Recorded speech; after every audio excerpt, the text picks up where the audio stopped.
Academia PSയുടെ പുതിയൊരു ക്ലാസ്സിലേക്ക് സ്വാഗതം. ഇന്ന് നമ്മൾ പഠിക്കുന്നത് ഊർജ മേഖലയിലെ പുരോഗതിയെക്കുറിച്ചാണ്. അതിൻ്റെ ആദ്യ ഭാഗമാണ് നമ്മൾ ഇന്ന് പഠിക്കുന്നത്. ഊർജ സ്രോതസ്സുകളെ പ്രധാനമായും രണ്ടായി തരംതിരിച്ചിരിക്കുന്നു. അത് ഏതൊക്കെയാണെന്ന് ചോദിച്ചാൽ പരമ്പരാഗത ഊർജ സ്രോതസ്, പാരമ്പര്യേതര ഊർജ സ്രോതസ്. പരമ്പരാഗത ഊർജ സ്രോതസ് എന്നും പാരമ്പര്യേതര ഊർജ സ്രോതസ് എന്നിങ്ങനെ ഊർജ സ്രോതസ്സുകളെ പ്രധാനമായും രണ്ടായി തരംതിരിച്ചിരിക്കുന്നു. കൽക്കരി, പെട്രോളിയം, പ്രകൃതിവാതകം എന്നിവയാണ് പരമ്പരാഗത ഊർജ വിഭവങ്ങൾ. കൽക്കരി, പെട്രോളിയം, പ്രകൃതിവാതകം എന്നിവയാണ് പരമ്പരാഗത ഊർജ സ്രോതസ്സുകൾ.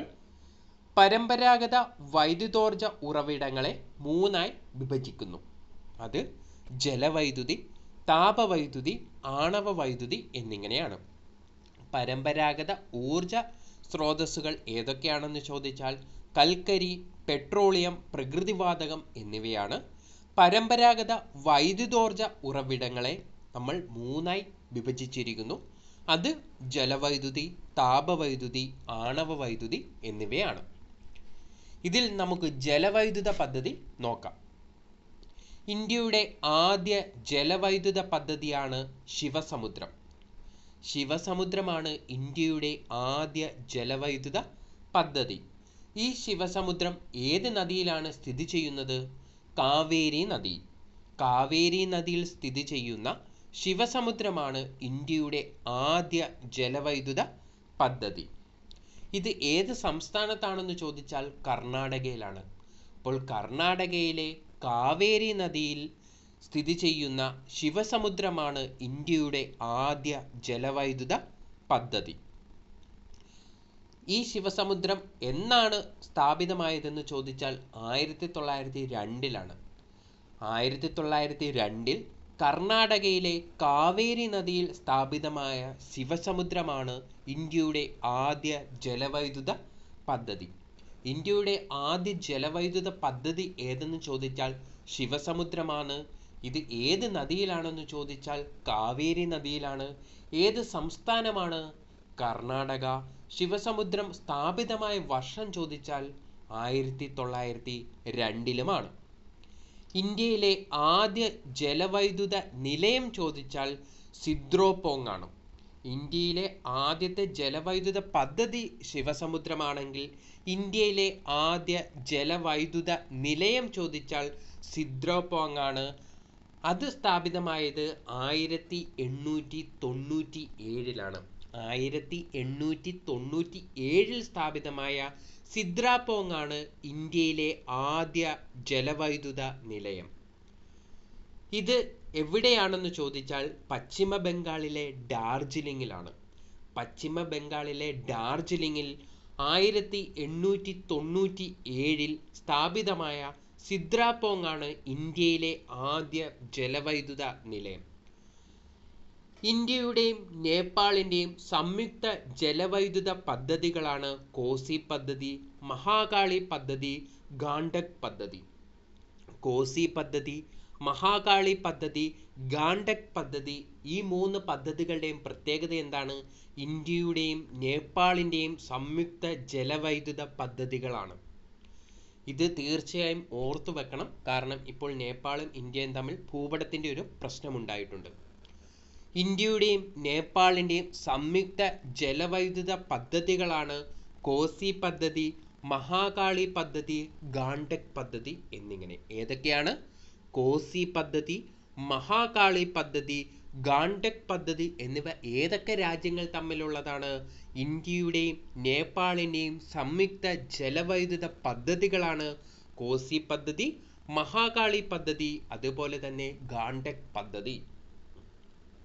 കാർഗിലെ ചുറ്റക് ഹൈഡ്രോ ഇലക്ട്രിക് പ്രോജക്റ്റ് സ്ഥിതി ചെയ്യുന്ന നദീതീരമാണ് സുരു നദീതീരം. അപ്പോൾ കാർഗിലിലെ ചുറ്റക് ഹൈഡ്രോ ഇലക്ട്രിക് പ്രോജക്റ്റ് സ്ഥിതി ചെയ്യുന്ന നദീതീരം ഏതാണ്? സുരു നദിയിലാണ്. സുരു നദിയിൽ സ്ഥിതി ചെയ്യുന്ന ഹൈഡ്രോ ഇലക്ട്രിക് പ്രോജക്റ്റ് ഏതാണെന്ന് ചോദിച്ചാൽ ചുറ്റക് ആണ്. ഇതെവിടെയാണെന്ന് ചോദിച്ചാൽ കാർഗിലിലുമാണ്. നാഷണൽ ഹൈഡ്രോ പവർ കോർപ്പറേഷൻ സ്ഥാപിതമായത് 1975-ലാണ്. 1975-ലാണ് നാഷണൽ ഹൈഡ്രോ പവർ കോർപ്പറേഷൻ സ്ഥാപിതമായത്. ഇന്ത്യയുടെ ആദ്യ ജലവൈദ്യുത പദ്ധതി ചോദിച്ചാൽ ശിവസമുദ്രമാണ്. 1902-ലാണ് ഇത് സ്ഥാപിതമായത്. എവിടെയാണെന്ന് ചോദിച്ചാൽ കർണാടകയിലെ കാവേരി നദിയിലാണ്. ഇന്ത്യയിലെ ആദ്യ ജലവൈദ്യുത നിലയം ചോദിച്ചാൽ സിദ്രാപോങ് 1897-ലാണ് ഇത് സ്ഥാപിതമായത്. എവിടെയാണെന്ന് ചോദിച്ചാൽ പശ്ചിമ ബംഗാളിലെ ഡാർജിലിംഗിലാണ്. ഇന്ത്യയും നേപ്പാളും സംയുക്തമായ നടപ്പിലാക്കിയ ജലവൈദ്യുത പദ്ധതികളാണ് കോസി പദ്ധതി, മഹാകാളി പദ്ധതി, ഗാണ്ഡക് പദ്ധതി എന്നിവ. കാർഗിലെ ചുറ്റക് ഹൈഡ്രോ ഇലക്ട്രിക് പ്രോജക്റ്റ് സ്ഥിതി ചെയ്യുന്ന നദീതീരമാണ് സുരു നദി. നാഷണൽ ഹൈഡ്രോ പവർ കോർപ്പറേഷൻ സ്ഥാപിതമായത് 1975-ലുമാണ്. സുബൻസിരി പ്രോജക്റ്റ് സ്ഥിതി ചെയ്യുന്നത് അരുണാചൽ പ്രദേശ് അസം അതിർത്തിയിലാണ്. അരുണാചൽ പ്രദേശിന്റെയും അസമിന്റെയും അതിർത്തിയിൽ സ്ഥിതി ചെയ്യുന്ന പ്രോജക്റ്റാണ് സുബൻസിരി പ്രോജക്റ്റ്. സുബൻസിരി പ്രോജക്റ്റ് എവിടെയാണെന്ന് ചോദിച്ചാൽ അത് അരുണാചൽ പ്രദേശിനും അസമിന്റെയും അതിർത്തിയിലാണ്. അരുണാചൽ പ്രദേശിന്റെയും അസമിന്റെയും അതിർത്തിയിൽ സ്ഥിതി ചെയ്യുന്ന പ്രോജക്റ്റ് ഏതെന്ന് ചോദിച്ചാൽ സുബൻസിരി പ്രോജക്റ്റ് ആണ്. പ്രധാനമായും ജലവൈദ്യുത പദ്ധതിയെ ആശ്രയിക്കുന്ന സംസ്ഥാനങ്ങളും കേന്ദ്രഭരണ പ്രദേശങ്ങളും ഏതൊക്കെയാണെന്ന് നമുക്കൊന്ന് നോക്കാം. ഹിമാചൽ പ്രദേശ്, കർണാടക, കേരളം, മേഘാലയ, ത്രിപുര, സിക്കിം, ജമ്മു കാശ്മീർ എന്നിവയാണ്. പ്രധാനമായും ജലവൈദ്യുത പദ്ധതിയെ ആശ്രയിക്കുന്ന സംസ്ഥാനങ്ങളും കേന്ദ്രഭരണ പ്രദേശങ്ങളുമാണ് ഹിമാചൽ പ്രദേശ്. ഹിമാചൽ പ്രദേശിൻ്റെ ഇപ്പോഴത്തെ പ്രത്യേകത എന്തെന്നാൽ ഇന്ത്യയുടെ ഏറ്റവും വടക്കേ അറ്റത്ത് സ്ഥിതി ചെയ്യുന്ന സംസ്ഥാനം ചോദിച്ചാൽ അത് ഹിമാചൽ പ്രദേശാണ്.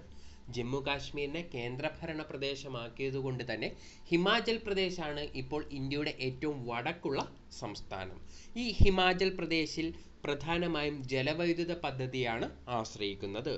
അതുപോലെ തന്നെ കർണാടക, കേരളം, മേഘാലയ, ത്രിപുര, സിക്കിം, ജമ്മു ആൻഡ് കാശ്മീർ എന്നിവിടങ്ങളിൽ എല്ലാം എന്തിനെയാണ് കൂടുതൽ ആശ്രയിക്കുന്നത്?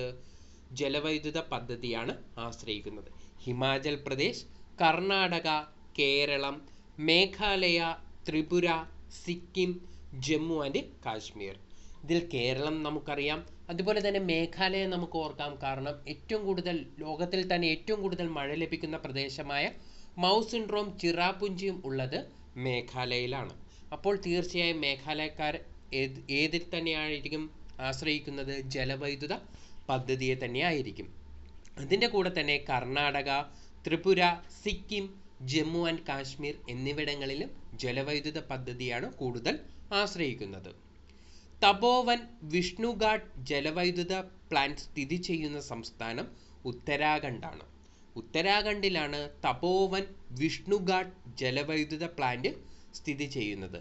തപോവൻ വിഷ്ണുഘാട്ട് ജലവൈദ്യുത പ്ലാന്റ് സ്ഥിതി ചെയ്യുന്ന സംസ്ഥാനം ഏതാണ്?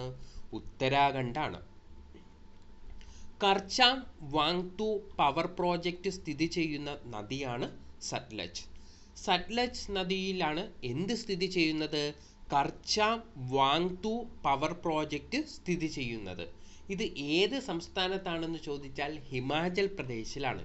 ഹിമാചൽ പ്രദേശിലെ സത്ലജ് നദിയിൽ വെച്ചാണ് കർച്ചാം വാങ്തു പവർ പ്രോജക്റ്റ് സ്ഥിതി ചെയ്യുന്നത്.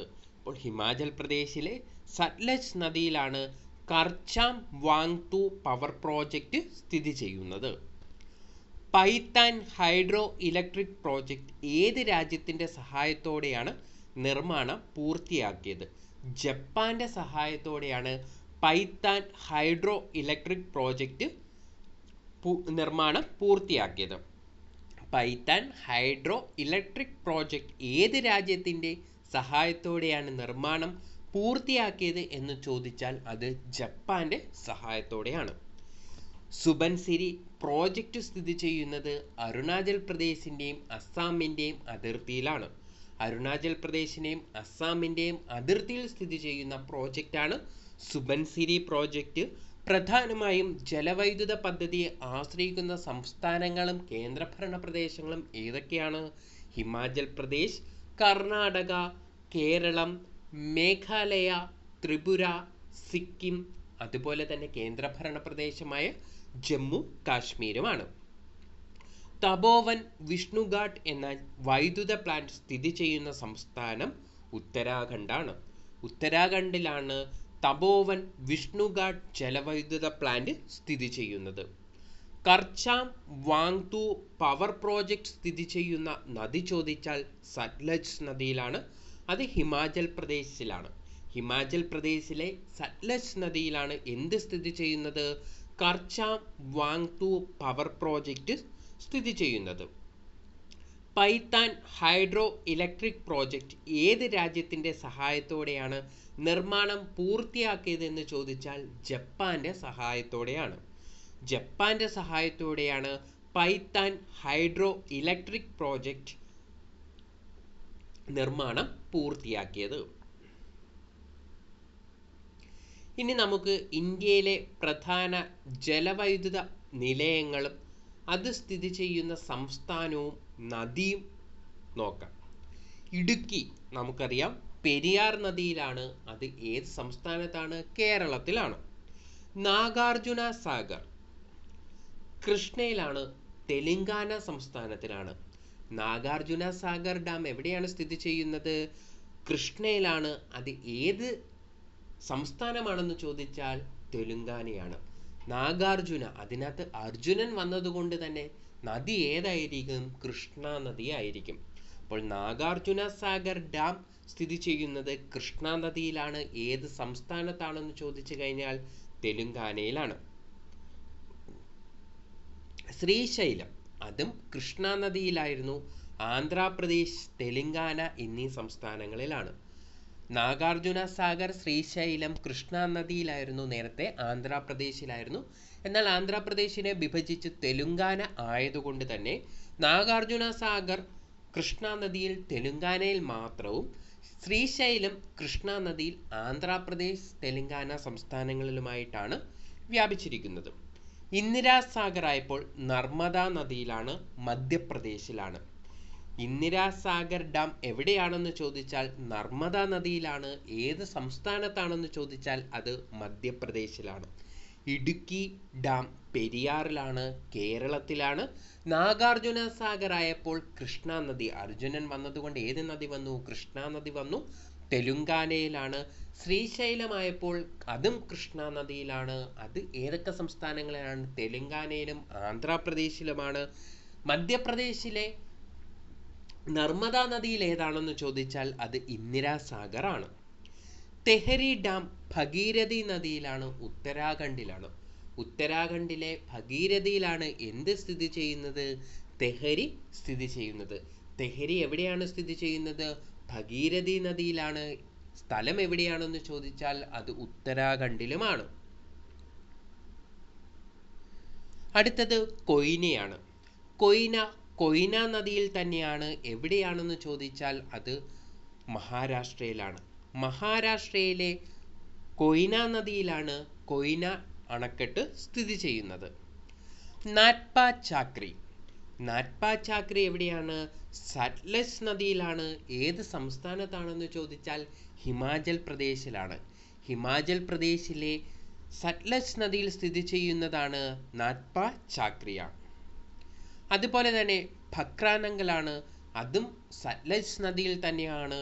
പഞ്ചാബ്, ഹിമാചൽ പ്രദേശ് എന്നീ സംസ്ഥാനങ്ങളിൽ ആണ് അത് സ്ഥിതി ചെയ്യുന്നത്. അപ്പോൾ ഭക്രാനങ്കൽ എവിടെയാണെന്ന് ചോദിച്ചാൽ അത് സത്ലജ് നദിയിലാണ്. അതും പഞ്ചാബ്, ഹിമാചൽ പ്രദേശ് എന്നീ സംസ്ഥാനങ്ങളിലായിട്ട് വ്യാപിച്ചിരിക്കുന്നു. ഇപ്പോൾ സത്ലജ് നദിയിൽ രണ്ടെണ്ണമുണ്ട്. ഏതൊക്കെയാണ്? നാറ്റ്പ ചാക്രിയുമുണ്ട്, അതുപോലെ തന്നെ ഭക്രാനങ്കലുമുണ്ട്. ഈ നാറ്റ്പ ചാക്രിയുടെ പ്രത്യേകത എന്താണ്? അത് എവിടെയാണുള്ളത്? അത് ഹിമാചൽ പ്രദേശിലാണ്. എന്നാൽ ഭക്രാനങ്കൽ സത്ലജ് നദിയിലാണെങ്കിലും അത് പഞ്ചാബിലും ഹിമാചലിലുമായിട്ട് വ്യാപിച്ചിരിക്കുന്നു. സർദാർ സരോവർ ഡാമാണ് അടുത്തത്. അത് എവിടെയാണെന്ന് നമുക്കറിയാം. നർമ്മദ നദിയിലാണ്. സംസ്ഥാനം ചോദിച്ചാൽ ഗുജറാത്താണ്. സർദാർ സരോവർ ഡാമാണ്. അത് നർമ്മദ നദിയിലാണ്. അതുപോലെ തന്നെ എവിടെയാണത്? ഗുജറാത്തിലാണ്. ഇന്ത്യയിലെ തന്നെ ഏറ്റവും വലിയ കോൺക്രീറ്റ് അണക്കെട്ട് ഏതാണെന്ന് ചോദിച്ചാൽ അത് സർദാർ സരോവർ ഡാമാണ്. നമുക്കറിയാം സർദാർ വല്ലഭായ് പട്ടേലിൻ്റെ ലോകത്തിലെ ഏറ്റവും വലിയ പ്രതിമ, ഏറ്റവും ഉയരത്തിലുള്ള പ്രതിമ സ്ഥിതി ചെയ്യുന്നത് സർദാർ സരോവർ ഡാമിന് അടുത്തായിട്ടാണ്. നർമ്മദ നദിയുടെ തീരത്താണ്. അപ്പോൾ അത് എവിടെയാണെന്ന് ചോദിച്ചാൽ എവിടെയാണ്? ഗുജറാത്തിലാണ്.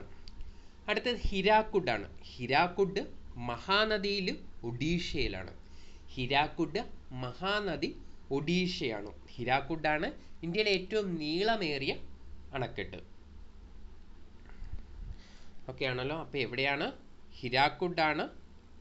ഹിരാക്കുഡ് എവിടെയാണെന്ന് ചോദിച്ചു കഴിഞ്ഞാൽ മഹാനദിയിലാണ്. എവിടെയാണെന്ന് ചോദിച്ചാൽ ഒഡീഷയിലാണ്.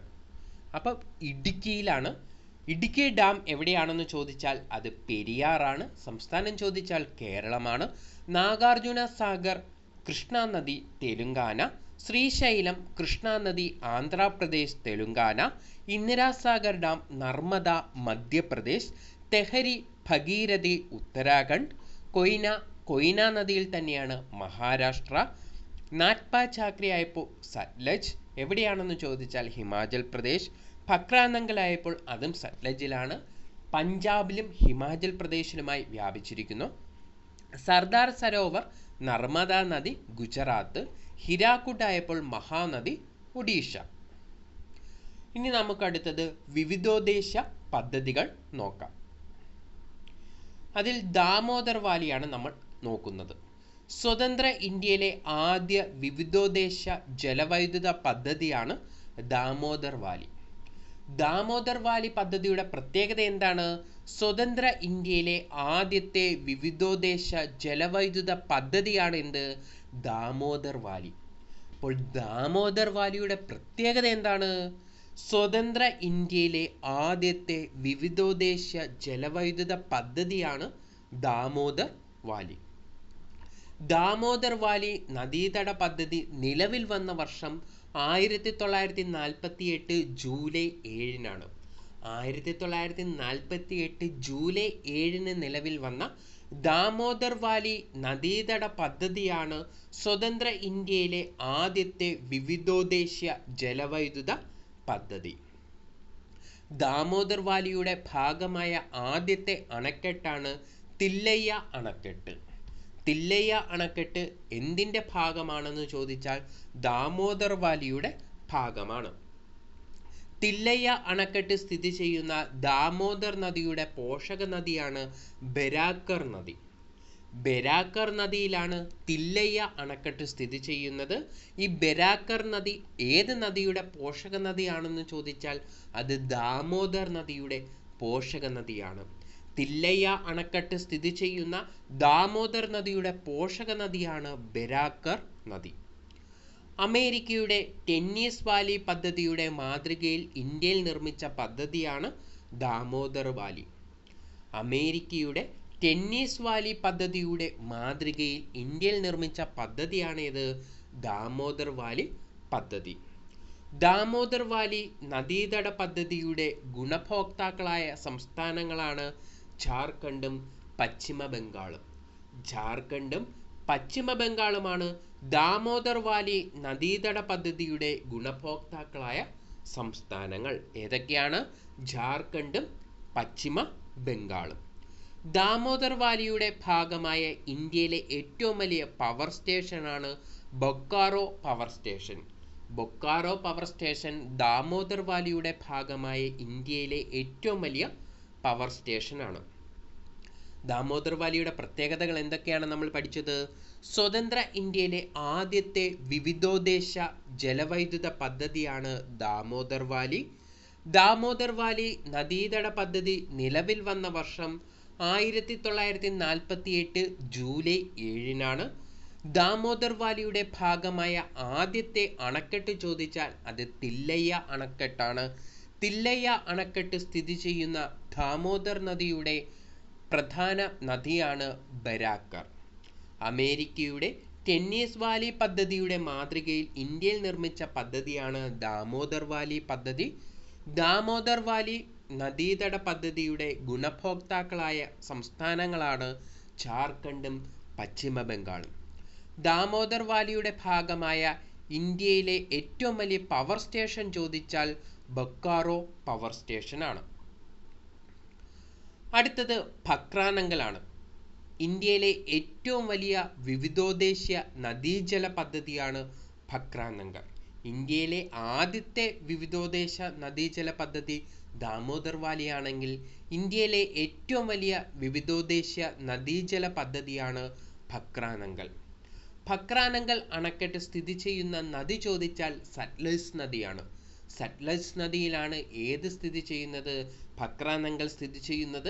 ഭക്രാനങ്കലിന്റെ പ്രത്യേകത എന്താണ്? ഇന്ത്യയിലെ ഏറ്റവും വലിയ വിവിധോദ്ദേശ നദീതട പദ്ധതിയാണ്, അല്ലെങ്കിൽ നദീജല പദ്ധതിയാണ് ഏത്? ഭക്രാനങ്കൽ. ഭക്രാനങ്കൽ അണക്കെട്ട് സ്ഥിതി ചെയ്യുന്ന തടാകം ഗോവിന്ദ് സാഗർ തടാകമാണ്. ഏത് തടാകത്തിലാണ് അണക്കെട്ട് സ്ഥിതി ചെയ്യുന്നതെന്ന് ചോദിച്ചാൽ ഗോവിന്ദ് സാഗർ തടാകത്തിലാണ്. ഇന്ത്യയിലെ ഏറ്റവും വലിയ അണക്കെട്ട് ചോദിച്ചാൽ അത് ഭക്രാനങ്കലാണ്. സംഭരണശേഷിയുടെ അടിസ്ഥാനത്തിലാണ് ഭക്രാനങ്കലിനെ ഇന്ത്യയിലെ ഏറ്റവും വലിയ അണക്കെട്ടായി പ്രഖ്യാപിച്ചിരിക്കുന്നത്. ഇന്ത്യയിലെ ഏറ്റവും ഉയരം കൂടിയ രണ്ടാമത്തെ അണക്കെട്ട് ചോദിച്ചാലും അതും ഭക്രാനങ്കലാണ്. ഇന്ത്യയിലെ ഏറ്റവും വലിയ അണക്കെട്ടും ഇന്ത്യയിലെ ഏറ്റവും ഉയരം കൂടിയ രണ്ടാമത്തെ അണക്കെട്ടും ഏതാണെന്ന് ചോദിച്ചാൽ അത് ഏത് തന്നെയാണ്? ഭക്രാനങ്കലാണ്. അപ്പോൾ ഇന്ത്യയിലെ ഏറ്റവും വലിയ വിവിധോദ്ദേശീയ നദീജല പദ്ധതിയാണ് ഇത് ഭക്രാനങ്കൽ. ഈ ഭക്രാനങ്കൽ അണക്കെട്ട് സ്ഥിതി ചെയ്യുന്ന നദി ചോദിച്ചാൽ സത്ലജ് നദിയാണ്. സ്ഥിതി ചെയ്യുന്ന തടാകം ചോദിച്ചു കഴിഞ്ഞാൽ ഗോവിന്ദ് സാഗർ ആണ്. സത്ലജ് നദിയിലെ ഗോവിന്ദ് സാഗർ തടാകത്തിലാണ് എന്ത് സ്ഥിതി ചെയ്യുന്നത്? ഭക്രാനങ്കൽ അണക്കെട്ട് സ്ഥിതി ചെയ്യുന്നത്. ഇന്ത്യയിലെ ഏറ്റവും വലിയ അണക്കെട്ട് ഏതാണെന്ന് ചോദിച്ചാൽ അത് ഭക്രാനങ്കലാണ്. സംഭരണശേഷിയുടെ അടിസ്ഥാനത്തിലാണ് ഇന്ത്യയിലെ ഏറ്റവും വലിയ അണക്കെട്ടായിട്ട് ഭക്രാനങ്കലിനെ പ്രഖ്യാപിച്ചിരിക്കുന്നത്. ഇന്ത്യയിലെ ഉയരം കൂടിയ രണ്ടാമത്തെ അണക്കെട്ട് ഏതാണെന്ന് ചോദിച്ചാൽ അതും ഏത് തന്നെയാണ്? ഭക്രാനങ്കൽ തന്നെയാണ്. ഭക്രാനങ്കൽ അണക്കെട്ടിന്റെ പ്രയോജനം ലഭിക്കുന്ന പ്രദേശങ്ങളാണ് ഹിമാചൽ പ്രദേശ്, ഹരിയാന, രാജസ്ഥാൻ, ഡൽഹി, പഞ്ചാബ്. ഏതൊക്കെയാണ്? ഹിമാചൽ പ്രദേശ്, ഹരിയാന, രാജസ്ഥാൻ, ഡൽഹി, പഞ്ചാബ്. ഹിമാചൽ പ്രദേശ്, ഹരിയാന, രാജസ്ഥാൻ, ഡൽഹി, പഞ്ചാബ് എന്നിവയാണ് ഭക്രാനങ്കൽ അണക്കെട്ടിന്റെ പ്രയോജനം ലഭിക്കുന്ന പ്രദേശങ്ങൾ. ഇനി നമുക്ക് അടുത്തത് സർദാർ സരോവർ നോക്കാം. ഇന്ത്യയിലെ ഏറ്റവും വലിയ കോൺക്രീറ്റ് ഗ്രാവിറ്റി ഡാമാണ് സർദാർ സരോവർ. ഇത് എവിടെയാണെന്ന് ചോദിച്ചാൽ ഗുജറാത്തിലാണ്. ഗുജറാത്തിലെ സർദാർ സരോവർ ഡാമാണ് ഇന്ത്യയിലെ ഏറ്റവും വലിയ കോൺക്രീറ്റ് ഗ്രാവിറ്റി ഡാം. ഇന്ത്യയിലെ ഏറ്റവും വലിയ കോൺക്രീറ്റ് ഗ്രാവിറ്റി ഡാം ഏതെന്ന് ചോദിച്ചാൽ ഗുജറാത്തിൽ സ്ഥിതി ചെയ്യുന്ന സർദാർ സരോവർ ഡാമാണ്. സർദാർ സരോവർ അണക്കെട്ട് സ്ഥിതി ചെയ്യുന്ന നദി നർമ്മദാ നദി. നർമ്മദാ നദിയിലാണ് സർദാർ സരോവർ അണക്കെട്ട് സ്ഥിതി ചെയ്യുന്നത്. സർദാർ സരോവർ അണക്കെട്ടിന് തറക്കല്ലിട്ടത് ജവഹർലാൽ നെഹ്റുവാണ്. സർദാർ സരോവർ അണക്കെട്ടിന് തറക്കല്ലിട്ടത് ആരാണെന്ന് ചോദിച്ചാൽ ജവഹർലാൽ നെഹ്റുവാണ്. ലോകത്തിലെ ഏറ്റവും വലിയ രണ്ടാമത്തെ അണക്കെട്ടാണ് സർദാർ സരോവർ.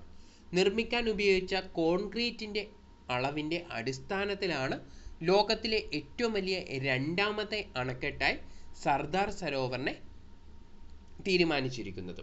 ലോകത്തിലെ ഏറ്റവും വലിയ അണക്കെട്ട് ഏതെന്ന് ചോദിച്ചാൽ ഗ്രാൻഡ് കൗളെ ഡാം USA ആണ്.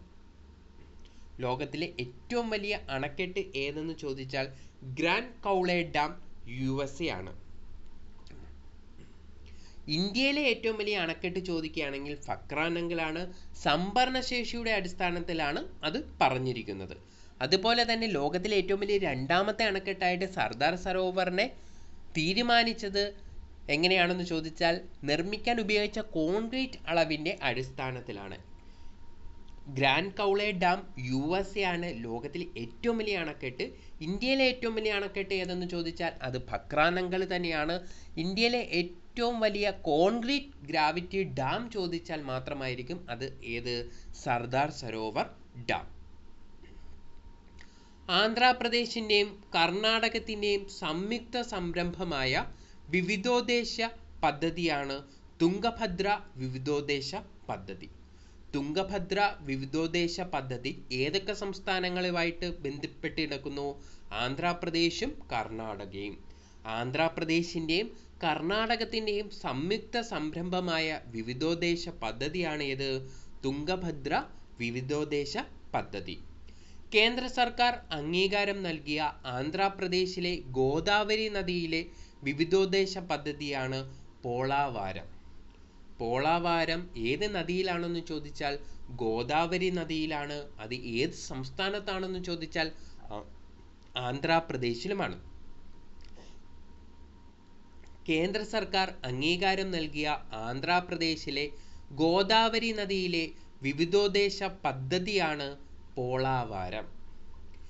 ചമ്പൽ വിവിധോദ്ദേശ പദ്ധതിയുടെ ഉപഭോക്താക്കളായ സംസ്ഥാനമാണ് രാജസ്ഥാനും മധ്യപ്രദേശും.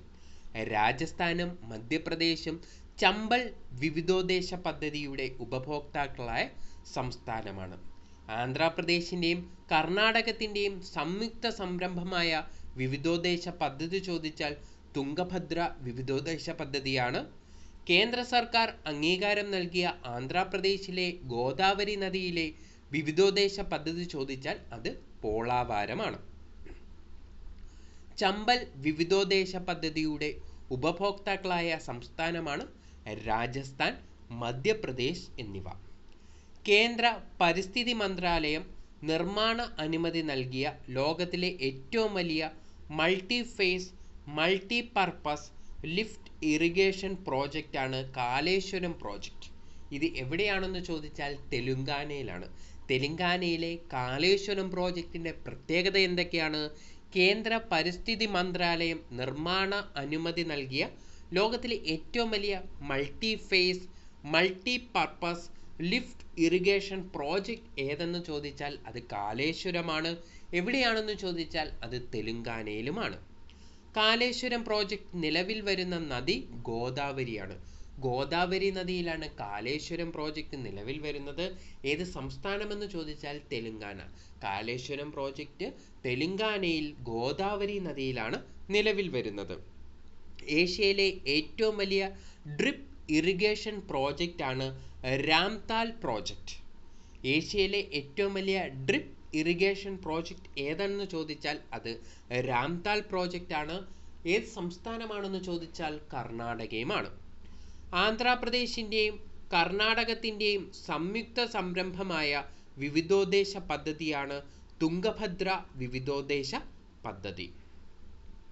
കേന്ദ്ര സർക്കാർ അംഗീകാരം നൽകിയ ആന്ധ്രാപ്രദേശിലെ ഗോദാവരി നദിയിലെ വിവിധോദ്ദേശ പദ്ധതിയാണ് പോളാവാരം. ചമ്പൽ വിവിധോദ്ദേശ പദ്ധതിയുടെ ഉപഭോക്താക്കളായ സംസ്ഥാനമാണ് രാജസ്ഥാനും മധ്യപ്രദേശും. കേന്ദ്ര പരിസ്ഥിതി മന്ത്രാലയം നിർമ്മാണാനുമതി നൽകിയ ലോകത്തിലെ ഏറ്റവും വലിയ multi phase multi purpose lift irrigation പ്രോജക്റ്റാണ് കാലേശ്വരം. ഇത് എവിടെയാണെന്ന് ചോദിച്ചാൽ തെലുങ്കാനയിലാണ്. കാലേശ്വരം പ്രോജക്റ്റ് നിലവിൽ വരുന്ന നദി ഗോദാവരി. ഏഷ്യയിലെ ഏറ്റവും വലിയ ഡ്രിപ്പ് ഇറിഗേഷൻ പ്രോജക്റ്റാണ് രാംതാൽ പ്രോജക്റ്റ്. ഇത് എവിടെയാണെന്ന് ചോദിച്ചാൽ കർണാടകയിലുമാണ്.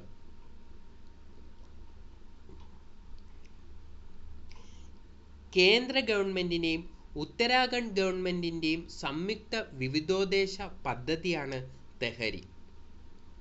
തെഹരി എവിടെയാണ്? ഉത്തരാഖണ്ഡിലാണ്. അത് കേന്ദ്ര ഗവൺമെന്റിന്റെയും ഉത്തരാഖണ്ഡ് ഗവൺമെന്റിന്റെയും സംയുക്ത വിവിധോദ്ദേശ പദ്ധതിയാണ്. ഇന്ത്യയിലെ ഏറ്റവും വലിയ കനാൽ ചോദിച്ചാൽ ഇന്ദിരാഗാന്ധി കനാലാണ്. അത് സത്ലജ് നദിയിലാണ്. സത്ലജ് നദിയിലെ ഇന്ദിരാഗാന്ധി കനാലാണ് ഇന്ത്യയിലെ ഏറ്റവും വലിയ കനാൽ. ഇന്ദിരാഗാന്ധി കനാലിലേക്ക് വെള്ളം കൊണ്ടുവരുന്നത് സത്ലജ് നദിയാണ്. സത്ലജ് നദിയിൽ നിന്നാണ് ഇന്ദിരാഗാന്ധി കനാലിലേക്ക് വെള്ളം കൊണ്ടുവരുന്നത്.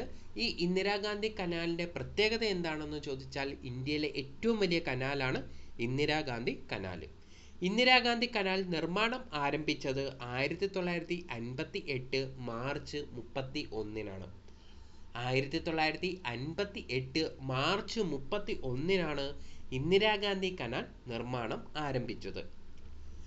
രാജസ്ഥാൻ കനാലിന്റെ പുതിയ നാമമാണ് ഇന്ദിരാഗാന്ധി കനാൽ. 1984 മുതലാണ് ഇന്ദിരാഗാന്ധി കനാൽ എന്ന പേര് വന്നത്. അതുവരെ അത് എന്തായിരുന്നു? രാജസ്ഥാനിലെ കനാൽ ആയതുകൊണ്ട് തന്നെ രാജസ്ഥാൻ കനാൽ എന്നായിരുന്നു അറിയപ്പെട്ടിരുന്നത്. സത്ലജ് നദിയിലായിരുന്നു ഉണ്ടായിരുന്നത്. 1984 മുതൽ അത് എങ്ങനെയാണ് അറിയപ്പെട്ടിരുന്നത്? ഇന്ദിരാഗാന്ധി കനാൽ എന്നാണ് അറിയപ്പെടാൻ തുടങ്ങിയത്. ഭഗീരഥയിൽ സ്ഥിതി ചെയ്യുന്ന വിവിധോദ്ദേശ അണക്കെട്ടാണ് തെഹരി ഡാം. തെഹരി ഡാം ഏത് നദിയിലാണ്?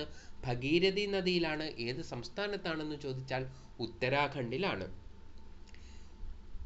ഇന്ത്യയിലെ ഏറ്റവും വലിയ കനാൽ ചോദിച്ചാൽ ഇന്ദിരാഗാന്ധി കനാലാണ്. അത് സത്ലജ് നദിയിലാണ്. 1958 മാർച്ച് 31-നാണ് ഇത് ആരംഭിച്ചത്. ഇത് രാജസ്ഥാൻ കനാൽ എന്നായിരുന്നു അറിയപ്പെട്ടിരുന്നത്. 1984 മുതൽ അത് എങ്ങനെയാണ് അറിയപ്പെടാൻ തുടങ്ങിയത്? ഇന്ദിരാഗാന്ധി കനാൽ എന്ന പേരിലാണ് അറിയപ്പെടാൻ തുടങ്ങിയത്. റാണ പ്രതാപ് സാഗർ ഡാം ചമ്പൽ നദിയിലാണ്. ചമ്പൽ നദിയിലാണ് റാണ പ്രതാപ് സാഗർ ഡാം സ്ഥിതി ചെയ്യുന്നത്. മഹാറാണ പ്രതാപ് സാഗർ ഡാം അല്ലെങ്കിൽ പോങ് ഡാം ചോദിച്ചാൽ അത് ബിയാസ് നദിയിലുമാണ്. റാണ പ്രതാപ് സാഗർ ഡാം ചോദിച്ചാൽ അത് ചമ്പൽ നദിയിലും, മഹാറാണ പ്രതാപ് സാഗർ ഡാം അല്ലെങ്കിൽ പോങ് ഡാം എവിടെയാണെന്ന് ചോദിച്ചാൽ ബിയാസ് നദിയിലുമാണ്. ഉമിയാം വിവിധോദ്ദേശീയ പവർ പ്രോജക്റ്റ് സ്ഥിതി ചെയ്യുന്നത് മേഘാലയയിലാണ്. മേഘാലയയിൽ സ്ഥിതി ചെയ്യുന്ന പവർ പ്രോജക്റ്റ് ഏതാണ്? ഉമിയാം പവർ പ്രോജക്റ്റ് ആണ്. മഹാനദി ജലതർക്കം ഏതൊക്കെ ഇന്ത്യൻ സംസ്ഥാനങ്ങൾ തമ്മിലാണ് നിലനിൽക്കുന്നത്? ഒഡീഷ, ഛത്തീസ്ഗഡ്. മഹാനദി ജലതർക്കം ഏതൊക്കെ ഇന്ത്യൻ സംസ്ഥാനങ്ങൾ തമ്മിലാണ് നിലനിൽക്കുന്നതെന്ന് ചോദിച്ചാൽ ഒഡീഷയും ഛത്തീസ്ഗഡും തമ്മിലാണ്. ഒഡീഷയും ഛത്തീസ്ഗഡും തമ്മിലാണ് മഹാനദി ജലതർക്കം നിലനിൽക്കുന്നത്. ചെന്നൈ നഗരത്തിലേക്ക് കൃഷ്ണ നദിയിൽ നിന്നും ജലമെത്തിക്കാനായി നടപ്പിലാക്കിയ പദ്ധതിയാണ് തെലുങ്ക് ഗംഗ പദ്ധതി. അപ്പോൾ തെലുങ്ക് ഗംഗ പദ്ധതി ഏത് നദിയുമായി ബന്ധപ്പെട്ടിരിക്കുന്നു? കൃഷ്ണ നദിയുമായി ബന്ധപ്പെട്ടിരിക്കുന്നു. ചെന്നൈ നഗരത്തിലേക്ക് കൃഷ്ണ നദിയിൽ നിന്നും ജലമെത്തിക്കാൻ നടപ്പിലാക്കിയ പദ്ധതിയാണ് തെലുങ്ക് ഗംഗ പദ്ധതി. റാണ പ്രതാപ് സാഗർ ഡാം ഏത് നദിയിലാണ്? ചമ്പൽ നദിയിലാണ്. ബിയാസ് നദിയിൽ ഏതാണെന്ന് ചോദിച്ചാൽ മഹാറാണ പ്രതാപ് സാഗർ ഡാം അല്ലെങ്കിൽ പോങ് ഡാം ആണ്. ഉമിയാം വിവിധോദ്ദേശ പവർ പ്രോജക്റ്റ് സ്ഥിതി ചെയ്യുന്നത് മേഘാലയയിലാണ്. മഹാനദി ജലതർക്കം ഏതൊക്കെ ഇന്ത്യൻ സംസ്ഥാനങ്ങൾ തമ്മിലാണ് നിലനിൽക്കുന്നതെന്ന് ചോദിച്ചാൽ ഒഡീഷയും ഛത്തീസ്ഗഡും തമ്മിലാണ്. ചെന്നൈ നഗരത്തിലേക്ക് കൃഷ്ണ നദിയിൽ നിന്നും ജലമെത്തിക്കാനായി നടപ്പിലാക്കിയ പദ്ധതിയാണ് തെലുങ്ക് ഗംഗ പദ്ധതി. ഇതോടുകൂടി ഇതിൻ്റെ ആദ്യ ഭാഗം നമ്മൾ നിർത്തുകയാണ്. അടുത്ത ഭാഗത്തിൽ നമുക്ക് വീണ്ടും തുടർന്ന് പഠിക്കാവുന്നതാണ്.